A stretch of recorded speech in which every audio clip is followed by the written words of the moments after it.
Hello everyone, welcome back to DRX Ayush Chauhan YouTube channel. आज हम discuss करने वाले हैं pharma interview question and answer for quality control department. अगर आप QC के लिए इंटरव्यू देने जा रहे हो, आप फ्रेशर्स है, ये 20 क्वेश्चन आप बना के जाइए, पक्का आपका इंटरव्यू निकलेगा। सो स्टार्ट करते हैं क्वेश्चन नंबर 1 से। What is QC and its role in pharmaceutical industry? So quality control in the pharmaceutical industry is a critical process that ensures safety, efficacy, and quality of drug. It involves systematic testing and monitoring at various stages of production to ensure that pharmaceutical products meet regulatory standard and are safe for consumption. अगर हम बात करते हैं QC के की role की, तो ये है raw material testing, in process monitoring, finish product testing, stability testing, compliance with regulation, documentation, calibration and validation. Next is, can you explain the difference between quality control and quality assurance? ये भी कई बार पूछा जाता है। So quality control involves the operational techniques and activities used to verify that a product meets its defined quality standards. Quality control में basically हमारी testing होती है और QA हमारा सैम्पलिंग करता है। So quality assurance refers to systematic process designed to ensure that quality requirements will be met throughout the production cycle. Next is, what methods are used for testing raw materials in QC? सो काफी सारे methods होते हैं, जैसे आपके identification के लिए हम use करते हैं spectroscopy, FTIR, UV visible spectrometer, thin layer chromatography TLC हो गया। और प्योरिटी के लिए हम HPLC यूज करते हैं, गैस क्रोमेटोग्राफी, टाइट्रेशन यूज करते हैं। फिजिकल टेस्ट हो गया आपके पार्टिकल साइज, DSC हो गया।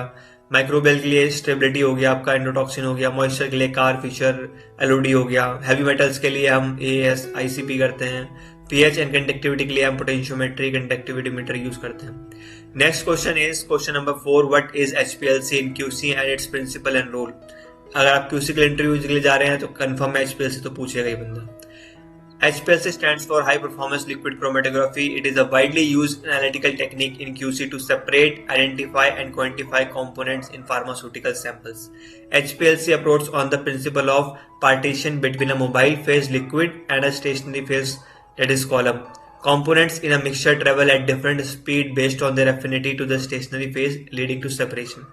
रोल इन QC HPLC क्या रोल होता है? तो purity testing, acid termination, stability studies, validation के लिए हम HPLC का यूज करते हैं। Next is, what is UV and its working principle and its role in pharma industry? UV ultraviolet spectroscopy is a method used to analyze substances based on their absorption of ultraviolet light from the wavelength of 200 to 400 nanometer. Principle की बात कर रहे हैं तो वही अपना bell-Lambert law. Next, अगर हम बात करें इसकी रोल इन फार्मास्यूटिकल, तो quality control, drug analysis, stability testing, dissolution testing में हमारा UV यूज होता है। क्वेश्चन नंबर 6 की बात करते हैं, explain beard-Lambert law. So Beard-Lambert law states that absorption of light passing through a medium is directly proportional to concentration of the absorbing substance, the path of the medium through which the light travels। और UV हमारा work करता है Beard-Lambert law पे। Question number 7 की बात करते हैं, what is chromatography? So chromatography is a technique to separate components of a mixture based on their interaction with a stationary phase and a mobile phase. आपसे पूछ सकता है टाइप्स ऑफ क्रोमेटोग्राफी बताओ, तो पेपर क्रोमेटोग्राफी, TLC हो गया आपका, column chromatography, gas chromatography, HPLC, ion exchange chromatography, affinity chromatography हो गया आपका, साइज एक्सक्लूजन क्रोमेटोग्राफी हो गया। इन सब के बारे में मैंने लिखा हुआ है, राइट। क्वेश्चन नंबर 8 की बात करते हैं, व्हाट इज GLP? ये भी एक पूछा जा सकता है आपको। सो GLP is good laboratory practices, is a framework ensuring research is plan, perform, monitor and reported systematically. Elements of GMP के मैंने चार्ट दिखा गया है, जिसमें आपका QA आ गया, certification of analysis of COA आ गया, स्पेसिमेन आ गया, आपका डॉक्यूमेंटेशन, ये सब आ गया, राइट। क्वेश्चन नंबर 9 की बात करते हैं, what is calibration and what is the purpose of calibration curve? So calibration is the process of verifying and adjusting the accuracy of an instrument by comparing it measurements to a known standard. Basically हम pH meter use करते हैं, उसको पहले calibrate कर देंगे, उसके बाद हम उसको यूज करते हैं। So purpose of calibration curve की बात करते हैं, तो calibration curve is a graph that shows the relationship between an instrument response and the known concentration of a substance. It is used to quantify unknown samples, check instrument accuracy, identify deviations. Question number 10 की बात करते हैं, what is pH and what is significance in pharmaceutical industry? So pH measures a solution acidity और alkalinity from a scale of 0 to 14। अगर उसकी significance की बात करते हैं तो ensures drug stability and shelf life. pH हमारी इफेक्ट करती है सॉल्युबिलिटी और बायोअवेलेबिलिटी को। It is critical for safe and effective formulation बनाने के लिए, influence drug absorption in the body. Question number 11 की बात करते हैं, what is titration? List different types of titration and explain Karl Fischer titration. So titration is a technique to determine the concentration of an unknown solution by reacting it with known solution. वैसे simple भाषा में बोल दो, titration हमारा एक technique है जिससे हम किसी अननोन सैंपल का कंसंट्रेशन पता करते हैं with the help of unknown concentration. Types of titration की बात करें तो acid based titration, redox titration, complex stoichiometry titration, precipitation, Karl Fischer for content, water content के लिए हो गया. कार्ल फिशर टाइट्रेशन के बारे में स्पेशली क्यों पूछा, क्योंकि ये इंडस्ट्री में बहुत यूज होता है. So it measures trace water using iodine and sulphur dioxide reaction. Types की बात करें तो वॉल्यूमेट्रिक रेजेंट कॉलम होता है, कॉल्यूमेट्रिक आपका इलेक्ट्रिसिटी फॉर आयोडीन होता है, use in pharmaceutical industry for moisture analysis. Question number 12 की बात करते हैं. What is the difference between molarity and normality. ये पूछा जाता है. Molarity is moles of solute per litre of solution. Normality is gram equivalent of solute per litre, depends on the reaction. अगर की डिफरेंस की बात करें तो molarity is specific to concentration, normality adjust for reactive units in chemical reaction.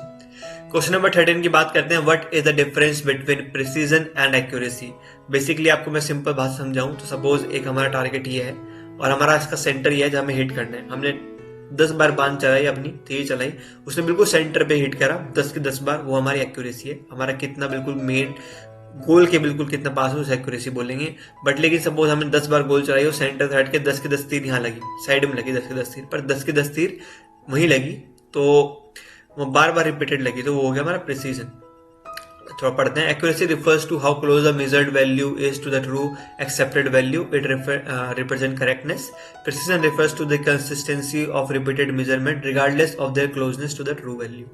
Next is question number 14. What is the principle of gas chromatography?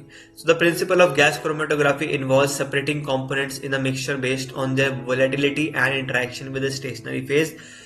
थोड़ा समझाता हूँ उसको. A sample is vaporized and carried by a net gas mobile phase like helium or nitrogen through a column containing the stationary phase.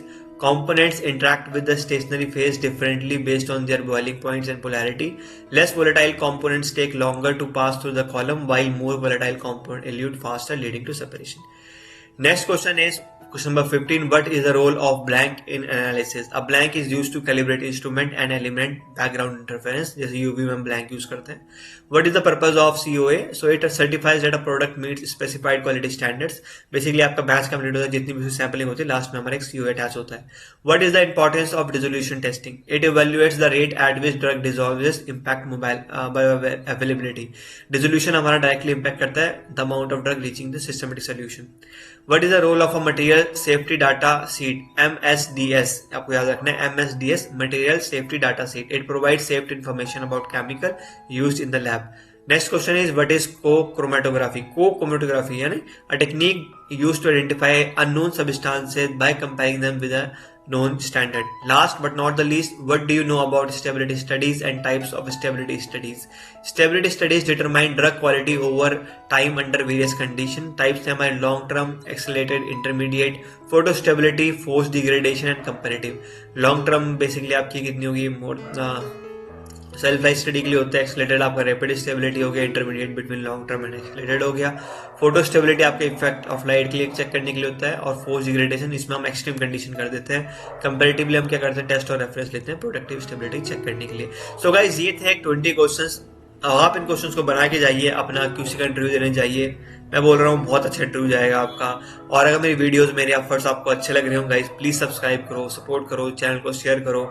मिलते हैं अगली video में. Thank you very much for watching.